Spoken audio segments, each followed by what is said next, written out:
Vie Nouvelle TV. Donc aujourd'hui, nous allons parler de la volonté de Dieu pour notre vie. Donc des désirs de voyager, de travailler, et parfois lorsque cela n'arrive pas, on se plaint, on se demande pourquoi le Seigneur ne permet pas.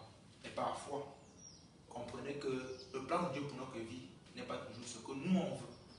Nous avons des désirs dans notre cœur, mais n'oubliez pas que ce sont les désirs et c'est la volonté de Dieu seul qui se réalise.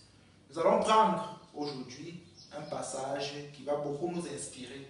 C'est le livre d'Exode, chapitre 13, à partir du verset 17. Il est écrit: lorsque Pharaon laissa aller le peuple, Dieu ne le conduisit point par le chemin du pays des Philistins, quoique le plus proche, car Dieu dit, le peuple pourrait se repentir en voyant la guerre et retourner en Égypte. Mais Dieu le fit faire au peuple un détour par le chemin du désert, vers la mer Rouge. Les enfants d'Israël montèrent en armes hors du pays d'Égypte. Que Dieu vous bénisse. Donc, quand vous lisez ce passage, Dieu, connaissant les cœurs, et il connaissait son peuple, il a fait passer le peuple par un autre chemin, bien que le plus long. Ils ont passé combien d'années? Vous voyez, ils ont passé 40 ans. Parce que si Dieu avait vu, étant Dieu et qui peut voir dans l'infini, il a vu que si le peuple franchissait la route des Philistins, il pouvait même arriver à Canaan même en une semaine, en 2 semaines. Mais ils devaient aller bataille sur bataille. Ils allaient retourner. Or, ils ont oublié qu'ils ont traversé la mer Rouge, que Dieu a franchi la mer Rouge, et ils ont traversé, et que le peuple d'Égyptien qui les poursuivait ont été engloutis. S'ils passaient par ce chemin le plus court là, ils devaient encore se repentir d'avoir été sortis d'Égypte. Parfois, vous déposez le dossier pour avoir un emploi, et parfois vous n'êtes pas retenu. Parfois vous vous dites pourquoi je suis maudit. Non, Dieu se dit non.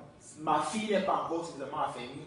Mon fils n'est pas encore suffisamment marché dans la parole pour que je puisse lui donner autant de richesses que dans 2-3 mois, il peut mieux comprendre la leçon, il peut mieux être affermi, il peut mieux être aguerri, il peut mieux être solide pour pouvoir gérer ce que je vais lui donner. Donc Dieu nous aime tellement, mais pourquoi donc Dieu nous refuse certaines bénédictions? Pas parce qu'il ne nous aime pas, mais parce que avant d'être béni, Dieu veut se rassurer que vous êtes prêts à porter son image devant les nations. Il veut que vous ne puissiez pas salir son image. On sait que beaucoup de personnes ont des moments difficiles et témoignent à leur famille. Dieu, mais dès qu'ils arrivent, vous les voyez assis dans les bars, vous les voyez mener une vie qui n'est pas bonne, vous les voyez se repentir même d'avoir connu Jésus-Christ. Ils vont commencer à donner la gloire au monde avec leur richesse. Ils vont commencer à faire des choses dont ils ne faisaient pas avant. Ils vont commencer à se frotter avec le monde. Or, pourtant, lorsqu'il n'y avait pas encore quelque chose, on ne voulait même pas faire certaines choses. On ne se compromettait pas. Beaucoup de personnes ne sont pas réellement affermies, mais c'est juste la circonstance. C'est que le travail va arriver. On va commencer à lire la Bible peut-être une fois par semaine. Mais parfois, Dieu lui connaît toutes choses.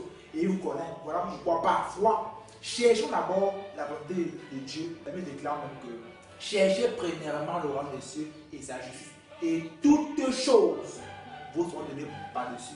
Une personne qui a le Saint-Esprit dans son âme, il ne manque de rien. Le travail est une évidence. La promotion, une évidence. Les voyages en Europe, partout sont une évidence. Le mariage, une évidence. La progéniture, c'est une évidence. La santé même, c'est une évidence. Glorifions Dieu. Même dans notre situation, même si nous manquons le travail, ce n'est pas une fatalité. Nous comparons aux autres parce que ce que tu n'as pas pu faire en 10 ans, 15 ans, Dieu peut te donner une bénédiction qui va te faire que tu puisses rattraper les années qu'ont dévoré la sauterelle, le Genève, le Gaza, le Asie. Donc, ne vous inquiétez pas, cherchez simplement à plaire à Dieu, cherchez à faire dans la parole de Dieu, cherchez le Saint-Esprit.